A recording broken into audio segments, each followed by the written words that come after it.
हंत सिद्ध सूर्य उपाध्याय साधु सर्व अर्थ के प्रकाशी मांगली के उपकारी है। जिनको स्वरूप जाने रागे थे बड़ी जो भक्ति आए पुनः आए स्तुति दो जारी है।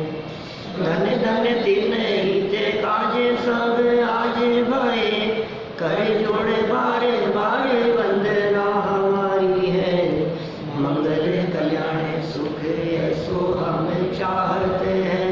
ओ मेरी ऐसी दशा जैसी तुमदारी है। ओ मेरी ऐसी दशा जैसी तुमदारी है। ओ मेरी ऐसी दशा जैसी तुमदारी है। क्षत्र चूड़ामणि नामक यह ग्रंथ जीवनधर कुमार राजा दृढ़मित्र के यहाँ पहुँच चुके हैं। राजकुमारों को धनुर्विद्या सीखनी है और राजा दृढ़मित्र किसी धनुर्धर की तलाश कर रहे थे और सहज ही कुछ इस प्रकार का योग बन गया कि वे वहाँ पहुँच गए।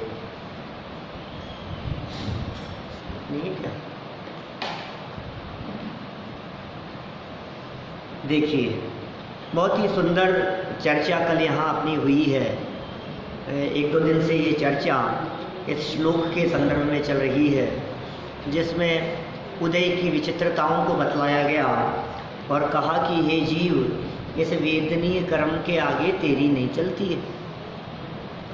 तू चलाना कहाँ कहाँ चाहता है और चलती कहाँ है, इस बारे में विचार नहीं करता। तो एक बार भी यदि दिन भर की परिस्थितियों के बारे में विचार करे गहराई से निष्पक्ष होकर, तो तुझे यह बात स्पष्ट ख्याल में आएगी कि हमारी चल नहीं रही है। कोशिश तो बहुत की मैंने चलाने की, लेकिन चल नहीं पाई। और इससे यही निष्कर्ष निकलता है कि हम जगत के कर्ता धर्ता नहीं हैं।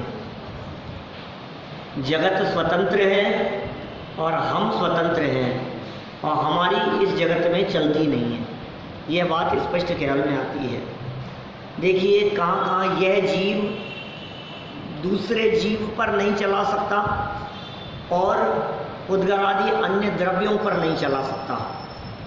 ये जितने संयोग हैं और उनका वियोग है वो वेदनीय कर्म के उदय के निमित्त से अपने आप ही बदलता रहता है। ऐसा है। देखिए, राजा दृढ़मित्र के मिलन का परिणाम, पेज नंबर है 359 और श्लोक नंबर है 72, 72 नंबर यह श्लोक है।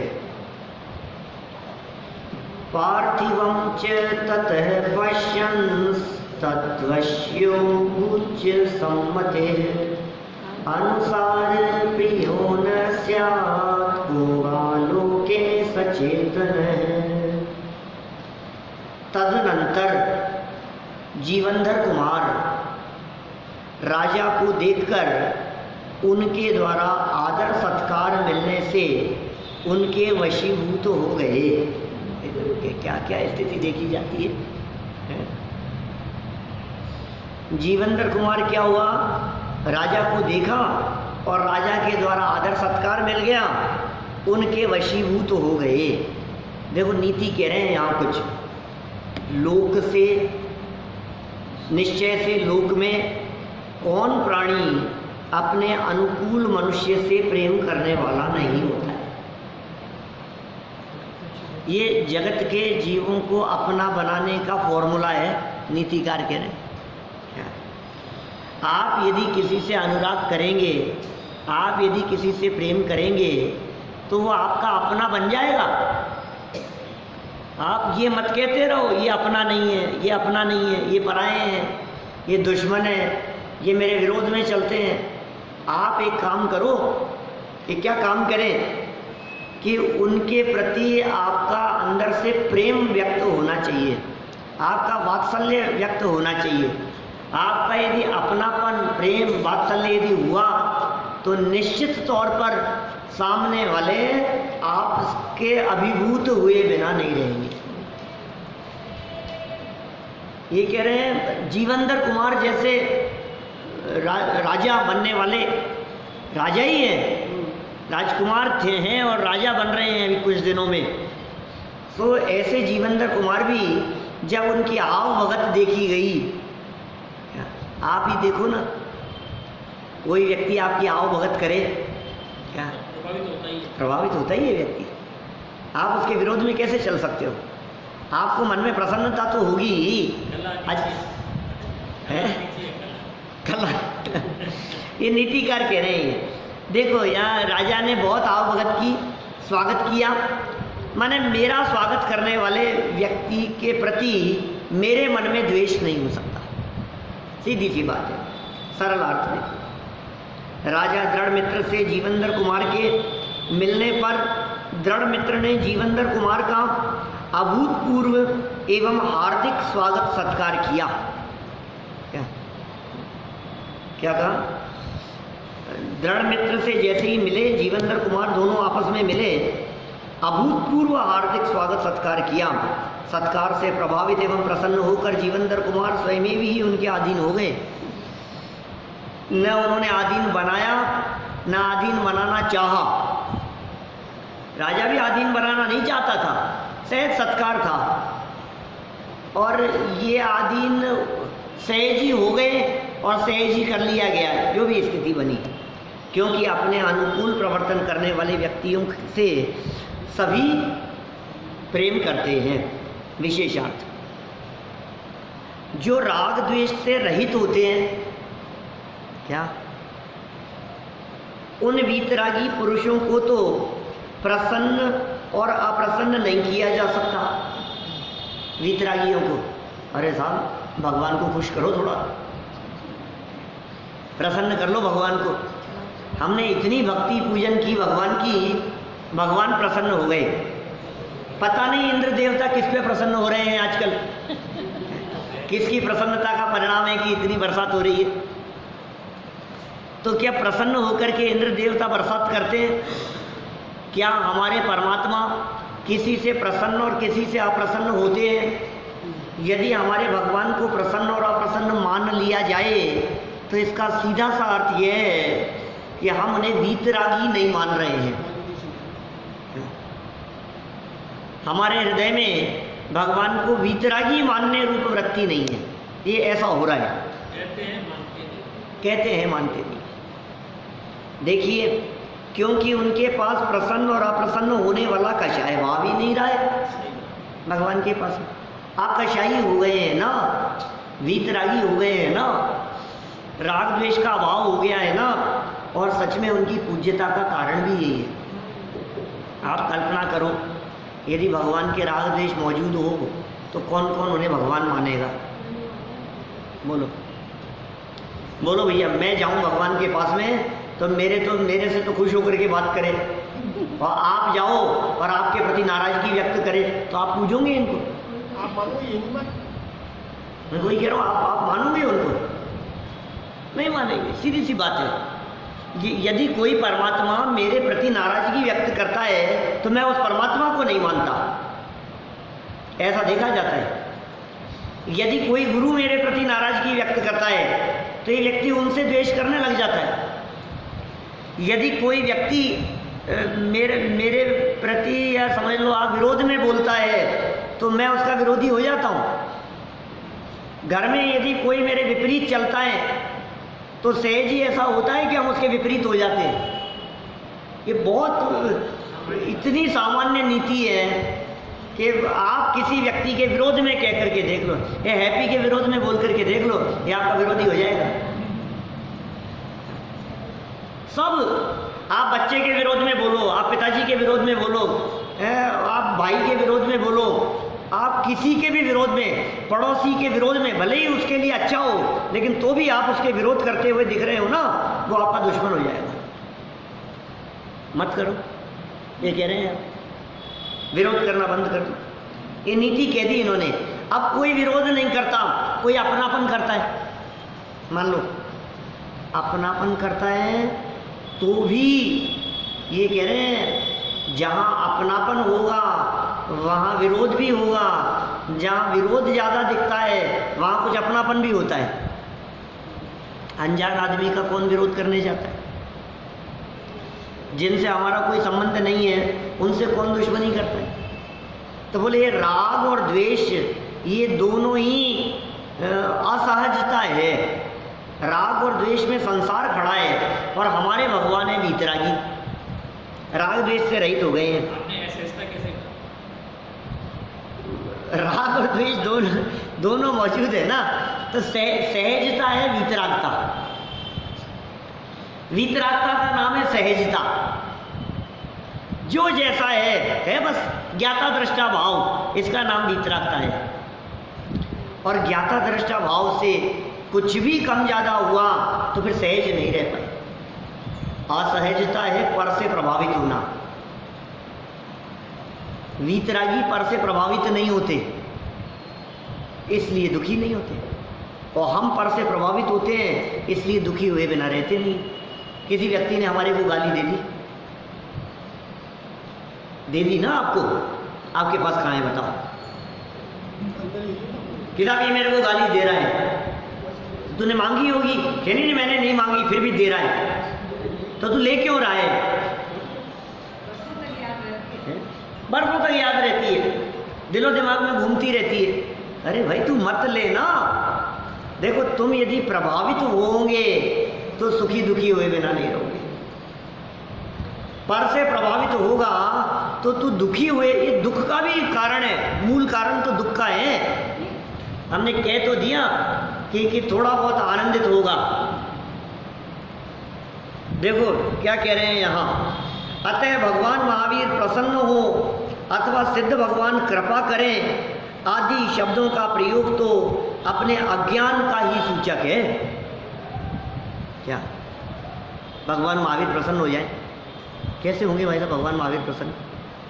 सिद्ध भगवान की कृपा से हैं, तेरे ही कृपा से, हे भगवान ये तो आपकी कृपा है। आदि शब्दों का प्रयोग अज्ञानता का ही सूचक।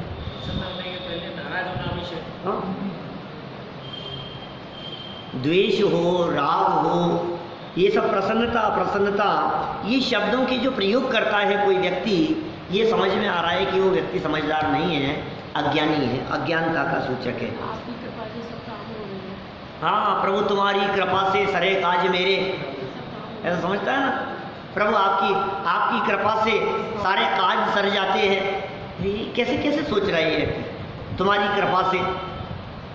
देखो हम अनंत तीर्थंकर और सिद्ध भगवंतों की पूजन उनको प्रसन्न करने के लिए नहीं करते। काय के लिए करते हो? भगवान की पूजन क्यों करते हो? यह अर्घ कियो निज हेत तुमको अर्पत हो, ध्यानत की जो शिव खेत भूमि समर्पत हो। यह अर्घ कियो हे भगवान, किसके लिए? तुम्हारे लिए। अर्घ किसके लिए चढ़ा रहे हैं मतलब? भगवान के लिए चढ़ा रहे हैं। हे भगवान देखो क्या क्या चढ़ा रहा हूँ, बादाम सस्ते वाले नहीं है। हे भगवान अच्छे महंगे वाले चावल लेकर के आया हूँ, चढ़ा रहा हूँ आपको। कभी मेरे से कोई पूछ रहा था कि चांदी की लौंग से करें क्या, तो कोई दिक्कत तो नहीं है? मैंने कहा दिक्कत कोई नहीं है, लेकिन आप वापस नहीं ला सकते हो। बोले नहीं फिर एक ही बार बनेगी, फिर तो उसको रेगुलर काम में लेवें और ले आवें। तो देखो जितना पैसा चावल आदि के अंदर खर्च होता था चांदी के लौंग आदि सामग्री बना करके, तूने वो और बचा लिया। एक बार क्या एक बार का इन्वेस्ट। और सुनो हमारे यहाँ जैन परंपरा में चढ़ाई हुई सामग्री छूने योग्य नहीं होती है, वो निर्माल्य हो जाती है। मंत्रोच्चार पूर्वक यदि कोई सामग्री समर्पित कर दी गई है तो अब उस सामग्री को हम दोबारा छूने योग्य नहीं है। वो कि नहीं उसकी एवज में पैसे दे दें, हम कुछ थोड़े से पैसे डाल दिया करें, ऐसा कर दिया करें। ये नहीं चल सकता है बिल्कुल भी। लोग करते हैं, कई जगह ऐसा होने लग गया है। तो महाराज नहीं, वो कराना अलग बात है, लेकिन वो चले जाता है, वो वापस नहीं लेते। वापस लेने के निषेध की बात कह रहा हूँ, करने का निषेध नहीं है। करो ना आप चांदी की से क्यों, सोने की से करो, आपकी जितनी सामर्थ्य है उससे करो। अच्छी बात है, चढ़ाओ, रोजाना अर्घ में चढ़ाओ, आप महार्घ में चढ़ाओ। आप क्या, आप तो चांदी के सिक्के चढ़ाओ रोजाना महार्घ में, हमें क्या दिक्कत है, अच्छी बात है ना। रत्नों से करो ना, रत्नों से करो ना। हाँ, इंद्रादिक करते ही है ना, लेकिन ऐसा थोड़ी नहीं कि उसे समेट के वापस ले जाते हो। भगवान कितना चढ़ा रहा हूँ देखो आप तो आप खुश हो जाओगे। यह अर्घ की ओ, अपने आप के लिए चढ़ा रहा हूँ भगवान, आप तो वीतरागी हो, तुम तो प्रभु वीतरागी, हमें कब बनाओगे, है ना। भजन भक्तियाँ सुनते होंगे कभी। हे भगवान, आप तो वीतरागी हो, क्या हम वीतरागी कब बनेंगे। वीतरागी को लख वीतरागी बनो, फिर समझ लो कि भव भव का फेरा गया। देखो, हम अरहंत, तीर्थंकर और सिद्ध भगवंतों की पूजन उनको प्रसन्न करने के लिए नहीं, अपितु अपने परिणामों के निज हेत, अपने आप के लिए, अपने पाप परिणामों के परिहार और उन जैसा बनने के लिए करते हैं। तुम जैसा बनने के कारण शरण तुम्हारी आया, नाथ तुम्हारी पूजा में सब स्वाहा करने आया। तुम जैसा बनने के कारण शरण तुम्हारी आया, सब स्वाहा करने आया। क्या क्या स्वाहा करने आया बता। नाथ तुम्हारी पूजा में सब स्वाहा करने आया। क्या क्या स्वाहा करने के लिए आया बता तो सही। हिसाब, घर बार, महल मकान सब स्वाहा करने के लिए आया हूँ। कि तेरा है क्या, ये तो बता। कि नहीं, मेरा तो नहीं है। तो फिर तू होता कौन है स्वाहा करने वाला। जो चीज़ तेरी है ही नहीं। देखो, ये जो मोबाइल रखा है ना, मेरा मन कर रहा है कि यहाँ से उतरने के बाद में बाहर रोड पर किसी को दान दे दिया जाए। क्या बोलो, कितना अच्छा, कितना फल मिलेगा दीपेश जी। आपके ये पहले ये तो बताओ, ये आपका है क्या। कि नहीं, मेरा तो नहीं है, लेकिन फिर भी मैं दे दूं। अरे जो सामग्री तेरी नहीं है तो उसको स्वाहा करने की भावना भरा है। रत्न चढ़ाने की बात कह रहा है, दुनियादारी के सारे पदार्थ चढ़ाने की कह रहा है, बहुमूल्य पदार्थ ये तेरे है नहीं। तो तेरा क्या है, उनके प्रति उत्पन्न होने वाला जो राग भाव है, उनके प्रति उठने वाली जो तेरी रागात्मक और विकारी वृत्तियां हैं, जो मोह राग द्वेष का परिणाम है, ये सारे के सारे परिणाम है भगवान मैं आज स्वाहा करने के लिए आया हूं। तभी तो तुम जैसा बनूंगा। तुम जैसे कैसे बनेंगे बताओ। ये सब छोड़ करके, अरे ये सब तो अनंत बार छोड़ा है, छोड़ा के नहीं बताओ हैं। अनंत बार मुनि बनकर के छोड़ा सो तो ठीक है ही। क्या मुनिव्रत धार अनंत बार ग्रेवे को उपजायो, छेड़ाला में 2-2 जगह उपयोग की इस तरह की लाइनें। अष्टपौड़ में आचार्य कुंद स्वामी कहते हैं, हे जीव तू भूतकाल में इतनी बार मुनि बना, इतनी बार साधु बना। दिगंबर साधु की बात कर रहे हैं, पीछे कमंडल वाले साधु बना, इतनी बार बना, इतनी बार बना। मूल गाथा में कुंदाचार्य देव, अभी पूरा अष्टपौड़ पढ़ा हमने वहाँ लॉस एंजल्स, LA में, लॉस एंजल्स में पूरा अष्टपौड़ विधान किया था 4 दिन में। इसलिए तो वो मूल गाथाओं में कह रहे हैं, तू पिछले जन्मों में जितनी बार मुनि बना हो, यदि उनके पीछे और कमंडलों को इकट्ठा किया जाए तो सुमेरु पर्वत जितना ढेर लग जाए, इतनी बार होना है।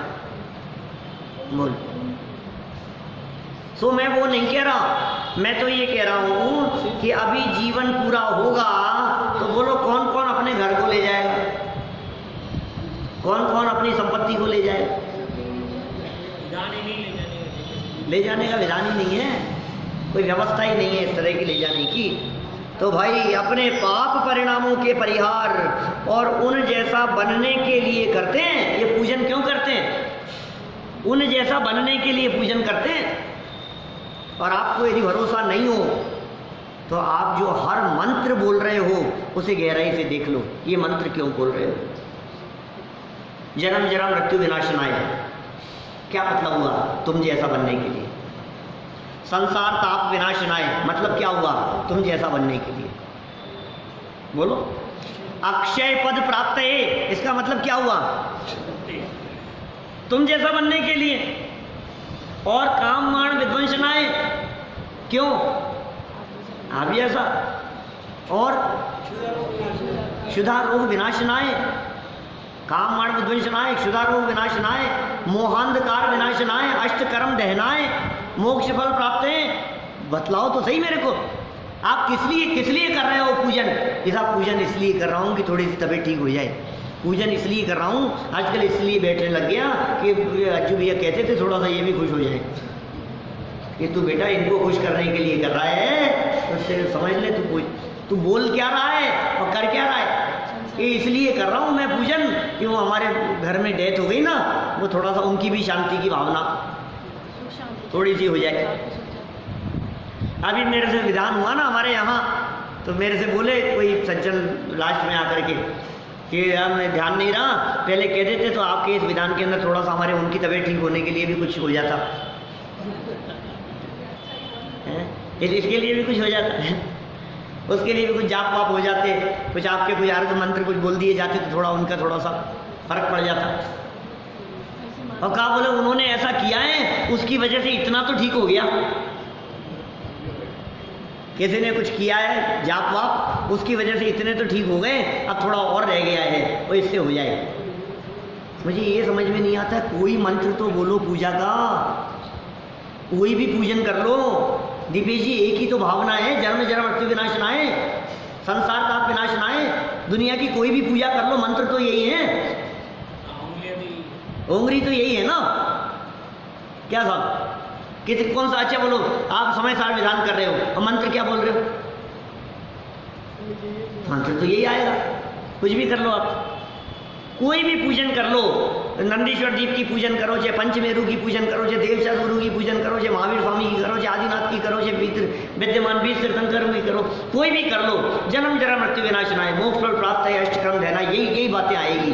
इसका मतलब तुम जैसा बनने के कारण शरण तुम्हारी आया, नाथ तुम्हारी पूजा में सब स्वाहा करने आया। तुम जैसा बनने के कारण शरण तुम्हारी सोचता ही नहीं है। मैं पूछता हूँ, बोलो दुनिया भर में पूजन करने वाले दिखाई देते हैं आपको, मंदिर भरे रहते हैं पूजन करने वालों से। किसी भी मंदिर में चले जाओ आप, पूजन करने वाली माताएं बहनें आपको मिलेंगी मंदिरों में पूजन करने वाले, उनसे पूछो आज पूजन किस लिए किया आपने, रोजाना पूजन क्यों करते हो? देखिए कितने लोगों का जवाब आता है। दीपेश जी कभी प्रैक्टिकल करके देखना, कभी पूजन करने वालों को देखो और पूजन करते हुए बाहर निकले तो उनसे पूछना पूजन क्यों कर रहे हो, पूजन किस लिए कर रहे हो, और वो जो भी जवाब देवे तो आप तुरंत कहना मंत्र तो बोल रहे थे, जन्म जन्म मृत्यु विनाशनाय जन्म। सही बात तो ये है कि जिन्होंने पूजन लिखी है ना, हम तो उनकी कॉपी कर रहे हैं, हम तो उनकी नकल कर रहे हैं। हम क्या बोल रहे हैं और क्यों बोल रहे हैं इसका विचार करने का तो हमारे पास में समय ही नहीं है। एक आदमी ने बोल दिया और सबने चढ़ा दिया और हो गया, सब पूजन हो गई, विधान हो गया, कार्यक्रम हो गया, आयोजन हो गया। लेकिन भाई क्यों ये तो बता। कितना सुंदर वाक्य दे दिया है यहाँ, देखो वापस पढ़ो इस पैराग्राफ को, 359 नंबर वाला ये पैराग्राफ। हम अनंत तीर्थंकर और सिद्ध भगवंतों की पूजन क्यों करते हैं? उनको प्रसन्न करने के लिए नहीं, अपितु अपने पाप परिणामों के परिहार करने के लिए और उन जैसा बनने के लिए करते। आप उन जैसा बनने की बात जानते हो या नहीं जानते हो, लेकिन आप यदि पूजन पढ़ रहे हैं तो आपको उन जैसा बनने की बात तो बोलनी ही पड़ेगी। और बताओ हमें तो पता ही नहीं था, क्या हम इसलिए कर रहे हैं। मोहांधकार विनाशनाय, हमें तो पता ही नहीं था। हमने तो ये सोचा था कि वो नेत्रांधकार विनाशनाय, थोड़ा सा प्रकाश हो जाए, आंखों में प्रकाश प्रकट हो जाए। हम तो ये सोच रहे थे कि तुम क्या सोच रहे थे, बोल क्या रहे थे और सोच क्या रहे थे। निज अंतर का प्रभु भेद कहूँ, उसमें रिजुता का लेश नहीं।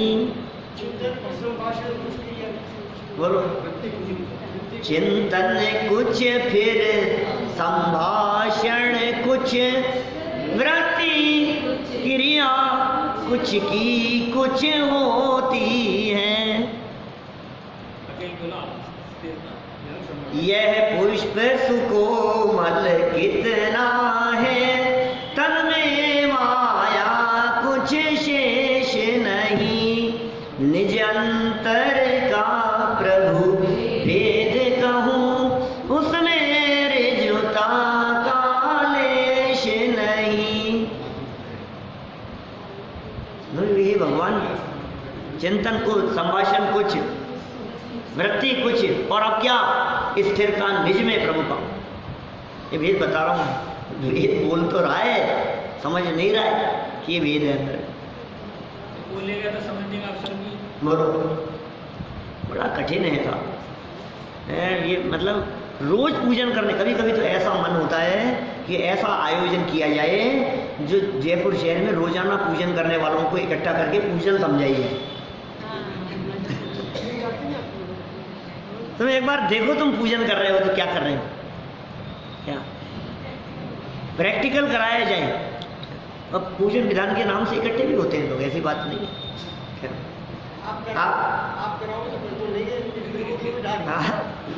मैंने एक बार समझो, आप ये जो पूजन बोल रहे हो, इस पूजन का क्या अर्थ है, इस पूजन में क्या बोल रहे हैं, ये पूजन क्यों कर रहे हैं। क्या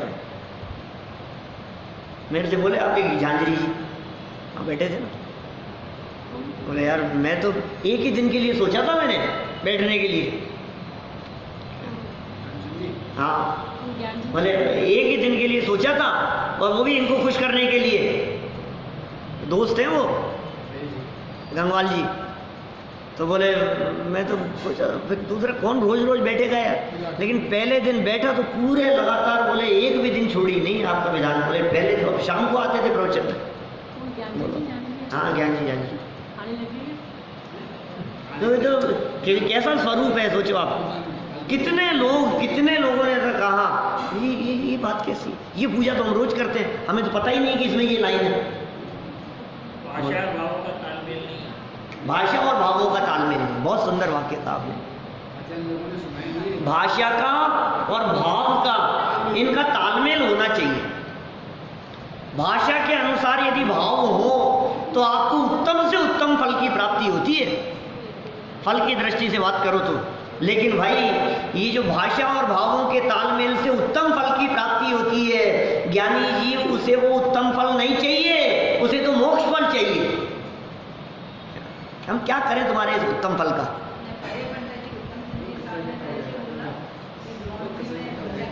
हाँ, सही बात है, तो एक ही करो, अपन एक ही तो करते हैं यार, एक ही करते हैं सब लोग एक ही करते हैं। अपने जो जितने समझदार लोग हैं ना, वो एक ही करते हैं रोजाना। कम करें, समझ के करें, कम करें, विचार करके करें, बदल बदल करके करें, नई करें, प्रसंग अनुसार भी करें। देखो आगे चलते हैं। जीवेंद्र कुमार तो अभी वीतरागी नहीं है साहब, हर्षोक तो हुआ ही। अब वो आओ भगत कर रहा है तो ये थोड़ी ना भगवान बन गए जीवेंद्र कुमार। तो उसने राजा ने किया, स्वागत किया, प्रसन्न हो गए। वे तो सामान्य गृहस्थ हैं, इस कारण राजा के विशेष आदर सत्कार के निमित्त से और वे स्वयं अपने राग परिणाम से राजा से प्रभावित होकर उनके अधीन हो गए, राजा के अधीन हो गए। राजा दृढ़ मित्र की चतुराई, बहुत चतुराई होती है राजाओं में। देखो आप, महीक्षिताक्षणात्तस्य माहात्म्यपि वीक्षितं वपुर्वक्ति सुव्यक्तं भावमनक्षरम् राजा ने भी क्षण मात्र में उनका माहात्म्य अर्थात बड़प्पन देख लिया। ये भी बड़ा सा गजब की बात है। मैंने भले ही उसका आवभगत किया हो और पता नहीं जो भी होगा साधारण सा, लेकिन देख करके तुरंत ही इस बात का पता लग गया कि यार ये कोई अद्वितीय व्यक्ति है।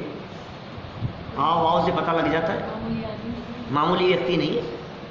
आप 5 मिनट किसी व्यक्ति के साथ में बैठो, आपको पता लग जाता है वो व्यक्ति क्या है। हाव भाव से, बोलचाल से, उनके व्यवहार से उसकी योग्यता का पता लग जाता है। व्यक्ति कितना योग्य है, यदि आपको ये बात पकड़नी है तो आप उसे गहराई से देखो। लेकिन भाई चतुराई चतुर लोग ही कर सकते हैं, हर किसी के बस की बात नहीं है। देखो, निश्चय से शरीर मनुष्य के प्रभाव को बिना शब्द कहे हुए ही स्पष्ट रूप से व्यक्त कर देता है। शरीर भी ऐसा होता है, पुण्यशालियों का शरीर भी ऐसा ही होता है। जो जितने पुण्यशाली होते हैं ना, उन पुण्यशालियों की देह भी उतनी ही सुंदर दिखाई देती है, उतनी सुव्यवस्थित दिखाई देती है। वो भाग्यशालियों के, क्योंकि देखिए जो पुण्य का उदय होता है ना, कहते हैं एक तरफ से नहीं, चारों तरफ से आता है। माने ऐसा नहीं होता कि वो बुद्धि में ही तेज होंगे। बुद्धि में तेज होंगे तो अकेले ज्ञानावर्णी का ही क्षेपक्षम तेज हो, ऐसा नहीं। वो शरीर संबंधी भी होगा, परिवार संबंधी भी होगा। वो क्योंकि जब अनुकूलताएं, जब अरे भाई जिन परिणामों के निमित्त से वो उत्कृष्ट जाति का सुंदर शरीर नामकरण बना था, जिन परिणामों के निमित्त से, उन परिणामों के निमित्त से क्या अन्य कर्म प्रकृतियों में उत्कृष्ट प्रकृतियां नहीं बंधी होगी? एक ही परिणाम ना, जिस परिणाम से सुंदर शरीर बना, मान लो जिस परिणाम से, माने पुण्य प्रकृति बंधी ना, एक समय का परिणाम पुण्य प्रकृति बंधी। तो हम ये कह रहे हैं उस एक समय के परिणाम से अकेली एक ही पुण्य प्रकृति बंधेगी कि सारी पुण्य प्रकृतियां, सारी उत्तम प्रकृतियां बंधेगी सब जगह? उस परिणाम से एक तो पुण्य बंध गया और उस परिणाम से कुछ पाप बनने लगा, ऐसा कैसे होगा? परिणाम तो अच्छा है, सब शाखाएं एक ही की है ना। बोलो, ये देखो क्या बात कह रहे हैं यहाँ पे, चतुराई की बात कह रहे हैं। भाई साहब सुनो, बिना शब्द कहे हुए, एक शब्द भी नहीं बोले, पकड़ लिया तुरंत, यार ये कोई महापुरुष है, ये कोई साधारण व्यक्ति नहीं है। चेहरा देखते ही पता लग गया हमारे को, यार ये कोई अद्वितीय व्यक्ति है। भाई साहब तुरंत भाप लिया गया, ये व्यक्ति देखना भाई साहब कुछ अलग ही हटके है। ये व्यक्ति, इस व्यक्ति की प्रतिभा हम नहीं देखते हैं कभी। बच्चों को देख करके, बच्चों को देख करके भूत के लक्षण पालने में दिख जाते हैं, चेहरा देख करके बतला देते हैं। कई लोग कई तरह की घोषणाएं कर देते हैं। हम लोग जब विद्यार्थियों को पढ़ाते हैं तो देख करके पता लग जाता है, यार ये लड़का जो है ना, ये टॉप करेगा, तो होनहार है ये लड़का। यदि इस क्षेत्र में लगा रहा और इसी दिशा में यदि आगे बढ़ा तो ये पता नहीं कहाँ से कहाँ पहुँचेगा। ये अच्छे अच्छों को पीछे छोड़ देगा। ये ऐसी योग्यता इसमें दिखाई दे रही है। ये बात अलग है, फिर उसने अपनी लाइन ही बदल ली। नहीं हुआ तो नहीं हुआ, उसमें क्या है, लाइन बदल ली व्यक्ति ने, तो क्या करो। लेकिन मेरा कहने का मतलब ये है कि चेहरा देखने मात्र से पकड़ लेवे ऐसे चतुर थे ये राजा दृढ़मित्र। जीवंदर कुमार को देखा, शरीर को देखा और बिना शब्द कहे हुए ही स्पष्ट रूप से उसके चेहरे ने, जीवंदर कुमार के चेहरे ने सब कुछ कह दिया। क्या कहते हैं ना, चेहरा झूठ नहीं बोलता, आईना झूठ नहीं बोलता है? ये तो दर्शा देता है, आपके अंदर के भावों को आपके चेहरे से व्यक्त करा देता है। आपके अंदर में क्या चल रहा है, परिणामों का परिचय है क्या आपका चेहरा?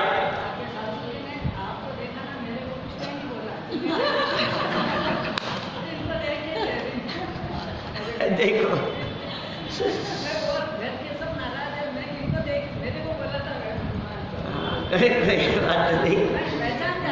हाँ ठीक है, तो मेरी सासू जी भी बहुत चतुर हैं तो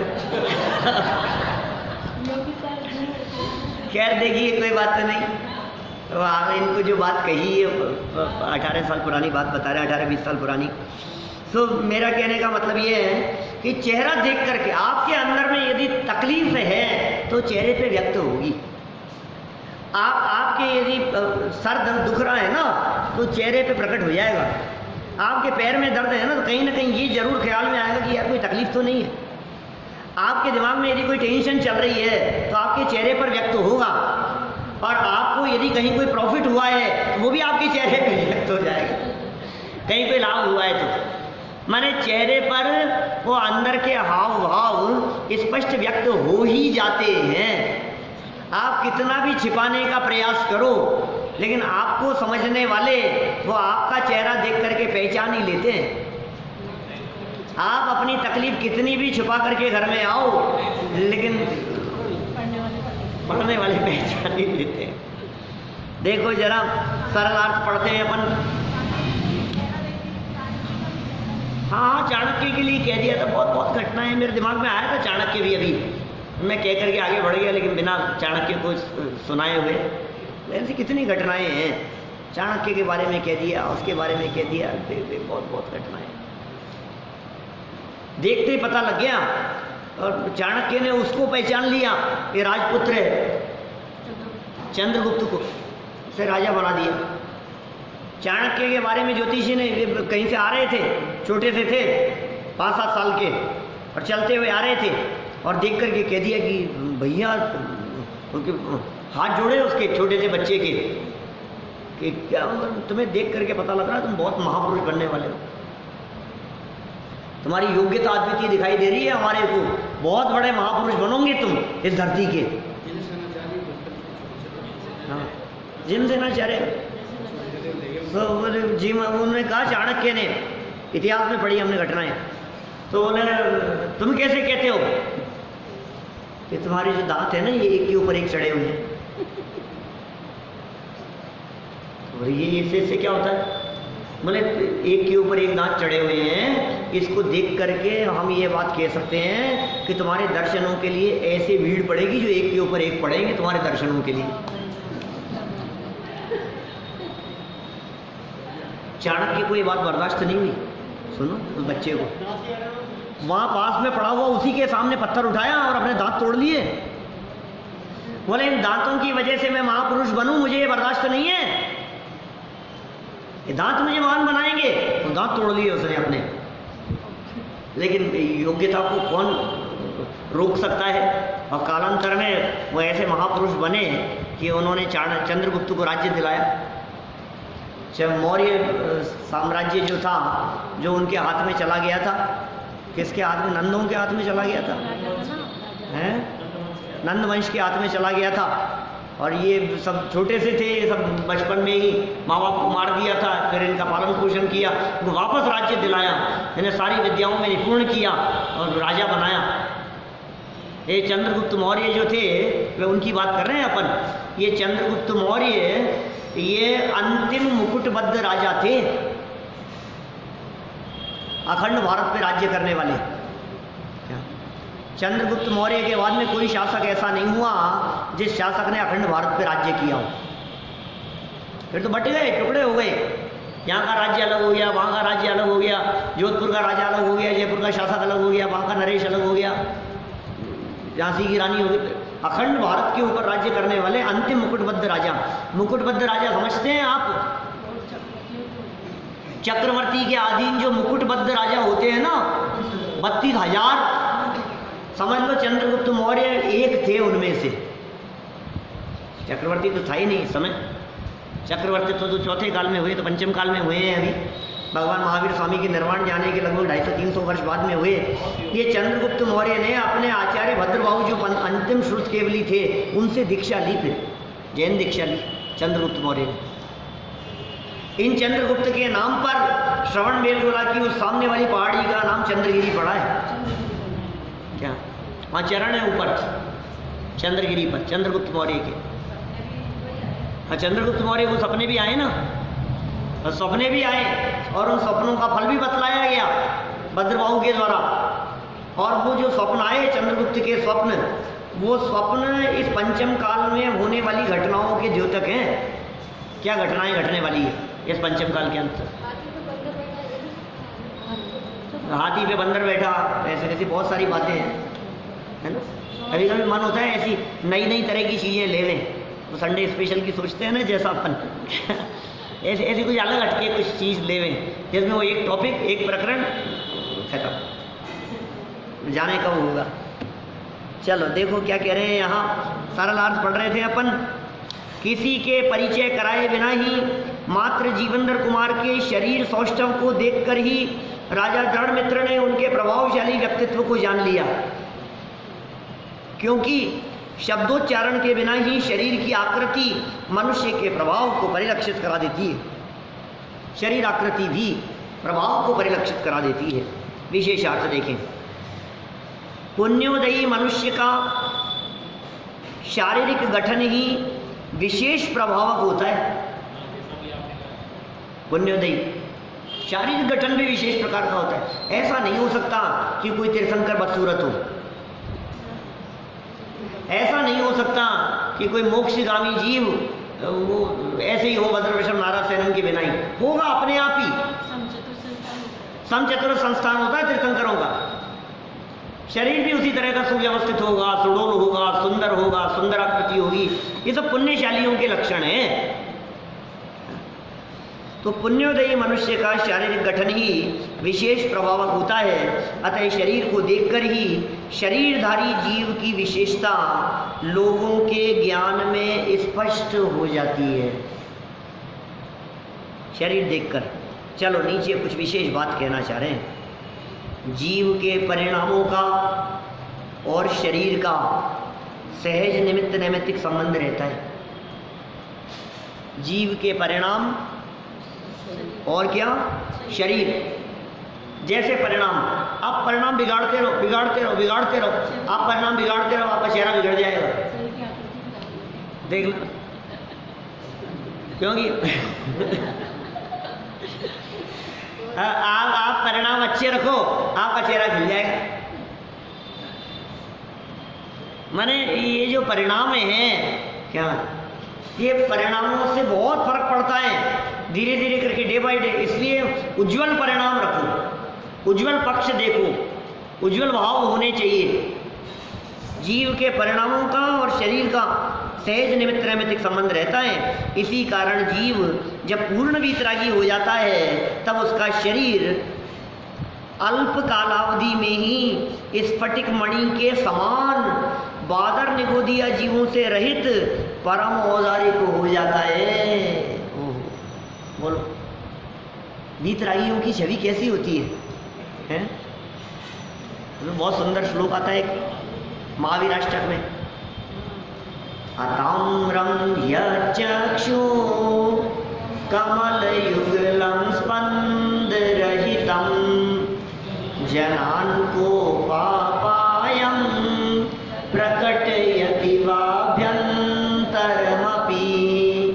स्फुटं मूर्तिर्यस्य प्रशमितमयी भाति विमला महावीर स्वामी नयन पथगामी भवतु न। क्या श्लोक का अर्थ ख्याल में आ गया होगा? अर्थ कर नहीं रहा हूं मैं, पहले समझाया ये। मैंने उनकी जो मुख मुद्रा है भगवान महावीर स्वामी की, उसका चित्रण किया है। कैसे हैं कि लालिमा से रहित जिनके नेत्र टिमकार से रहित, लालिमा से रहित दिखाई दे रहे हैं। अताम्रम यत चक्षु और कमल युगलम स्पंद रहितम, और जनान को पापायम, जगत के जीवों को क्रोध का अभाव दिखा रहे हैं। अंदर से भी निकषाई और बाहर से भी वीतरागी, ऐसे ऐसी मुद्रा दिख रही है। जगत के जीवों को आपकी मुख मुद्रा स्पष्ट रूप से इस बात को दिखा रही है कि हे भगवान आप वीतरागी हैं। वो है ना क्या, छवि वीतरागी नग्न मुद्रा दृष्टि नासा पे धरे। छवि वीतरागी, ये कैसी छवि दिखाई दे रही है? हमारी भगवान की छवि हंसमुख नहीं होती। अरे यार क्या हंसमुख प्रतिमा है, भगवान की प्रतिमा हंसमुख नहीं होती। हंसना तो कषाय है, हंसमुख नहीं है भगवान की प्रतिमा, वीतरागी है। ये मुनीश्वरनाथ भगवान के स्पंदन बताते हैं ऐसे होगा सर, तो सही। देखो क्या कह रहे हैं यहाँ, तो ये कह रहे हैं वो वीतरागी हो गए हैं, पूर्ण वीतरागी हो गए हैं। और शरीर कैसा हो गया पूर्ण वीतरागी होने से? देखो पूर्ण वीतरागी तो हो जाते हैं 11वें 12वें वर्षस्थान में, 12वें वर्षस्थान में पूर्ण वीतरागी हो गए। और पूर्ण वीतरागी होते ही अब अल्पावधि ने माने सेकंडों के भीतर केवल ज्ञान हो रहा है वीतरागता पूर्वक। अब केवल ज्ञान होते ही परम औदारिक शरीर हो जाएगा। परम औदारिक शरीर होते ही पृथ्वी से 5000 धनुष ऊपर चले गए, इतने ऊपर चले गए। अब 5000 धनुष ऊपर चले गए तो वहां पहुंचते ही एकदम परम औदारिक शरीर हो गया ना, तो शरीर निगोद रहित हो गया, निगोदी और जीव निकल गए और बहुत सुंदर सुडोल व्यवस्थित शरीर स्फटिक मणि जैसा चमकता हुआ औदारिक शरीर हो जाता है, परम औदारिक शरीर, ये ऐसा शरीर हो जाता है। तो सहज ही ये वीतरागता रूप परिणामों से मुखाकृति और शरीर भी इतना सुंदर और व्यवस्थित हो जाता है। ये बात यहाँ नीतिकारों के माध्यम से कही। आगे बहुत सुंदर चर्चा चलने वाली है। राजा दृढ़ मित्र कुछ निवेदन करने वाले हैं, वो चर्चा कल अपन यहाँ पढ़ेंगे। अभी की बात है।